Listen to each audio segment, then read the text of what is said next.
ভারতের গোয়েন্দা সংস্থা রয়ের ভয়ঙ্কর ষড়যন্ত্রের কবলে বাংলাদেশ। যে পরিকল্পনায় রয়েছে বাংলাদেশকে বিভক্ত করে বঙ্গভূমি নামে একটি বাংলা হিন্দু রাষ্ট্র গঠনের নীল নকশা। পাকিস্তানের প্রখ্যাত সাংবাদিক হামিদ মীর সংবাদ মাধ্যমে GOTV প্রকাশিত এক নিবন্ধে এমনটাই দাবি করেছেন।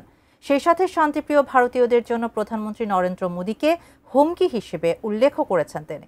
বিস্তারিত আরিফ হাসানের প্রতিবেদনে। ভারতের জন্য পাকিস্তান নয়, বরং প্রধানমন্ত্রী নরেন্দ্র মোদী ও তার নেতৃত্বাধীন চরমপন্থী শক্তিগুলোর উত্থানই এখন সবচেয়ে বড় হুমকি। এমনটাই দাবি করেছেন পাকিস্তানের প্রখ্যাত সাংবাদিক হামিদ মীর। পাকিস্তানি সংবাদ মাধ্যম GOTV-তে প্রকাশিত এক নিবন্ধে তিনি বলেন, ভারতের গণতন্ত্র, সংবিধান ও আঞ্চলিক স্থিতিশীলতা আজ মোদীর উগ্র জাতীয়তাবাদী রাজনীতির কারণে বিপন্ন হয়ে পড়েছে। রাষ্ট্র का अस्तित्व पीढ़ी दर पीढ़ी उसकी संस्कृति के विस्तार, उस राष्ट्र की चेतना के विस्तार पर निर्भर करता है।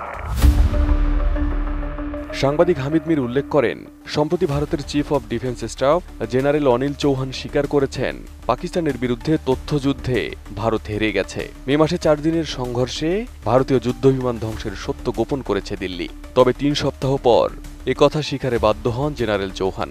হামিদ মীর বলেন, এর ফলে ভারতীয় মিথ্যাচার এবং যুদ্ধের উস্কানিমূলক প্রচারণা এক্সপোজ হয়েছে।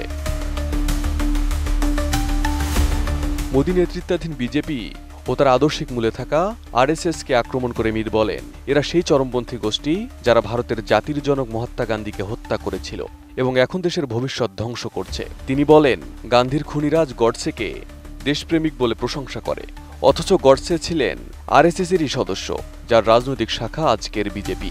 বিশ্বমানের থার্মিক্স রড, সালাম স্টিল থার্মিক্স, দেশের একমাত্র থার্মিক্স রড।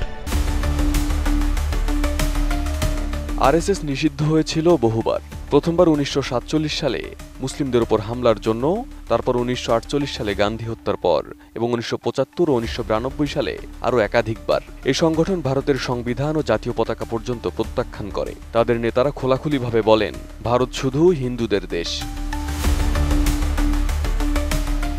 মীর জানান, 30 মে সেনাপ্রধান জেনারেল উপেন্দ্র বিতর্কিত ধর্মীয় নেতা রাম ভট্টাচার্যের সঙ্গে সামরিক পোশাকে দেখা করেন, যিনি পাকিস্তান অধিকৃত কাশ্মীর দখলের দাবি করেন। এই ধর্মগুরু বাবরি মসজিদ ধ্বংস এবং দলিতদের ওপর হামলারও পক্ষে।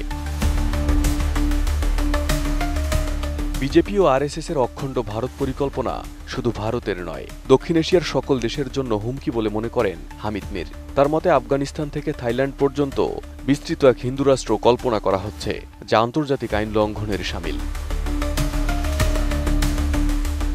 মীর দাবি করেন, ভারতের গোয়েন্দা সংস্থা বঙ্গভূমি নামে একটি বাংলা হিন্দু রাষ্ট্র গঠনের চেষ্টা করছে, যা বাংলাদেশকে বিভক্ত করার উদ্দেশ্যে।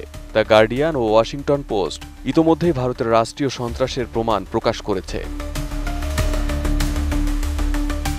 তিনি স্পষ্ট করে বলেন, ভারতের সব হিন্দু এই উগ্র মতাদর্শ সমর্থন করেন না। অনেক হিন্দুই বিজেপি RSS-এর বিভাজনমূলক রাজনীতির বিরুদ্ধে।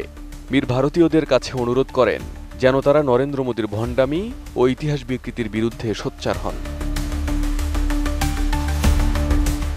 হামিদ মীর বলেন, দক্ষিণ এশিয়ার দেশগুলোকে এখন জাতিসংঘে একত্রিত হয়ে নরেন্দ্র মোদীর অখণ্ড ভারত পরিকল্পনার বিরুদ্ধে অবস্থান নিতে হবে, আর ভারতীয়দের উচিত নিজেদের ভবিষ্যৎ রক্ষায় সেই চরমপন্থীদের বিরুদ্ধে রুখে দাঁড়ানো, যারা একসময় গান্ধীকে হত্যা করেছিল এবং আজও বিভাজনের রাজনীতি করছে। Arif Hasan, ATN news.